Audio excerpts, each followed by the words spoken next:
Muling i-reassess ng Land Transportation Franchising and Regulatory Board o LTFRB ang mga nakambingbing petensyon na humihiling ng dagdag pasahe sa mga pampasaherong jeep.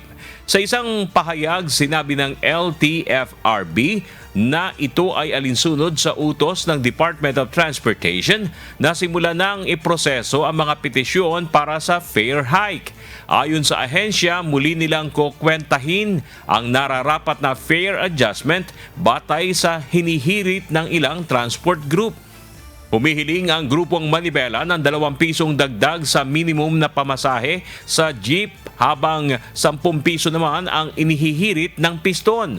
Sa ngayon ay 13 pesos pa rin ang ipinatutupad na minimum na pamasahe sa mga tradisyonal na jeep at 15 naman kung modern jeep.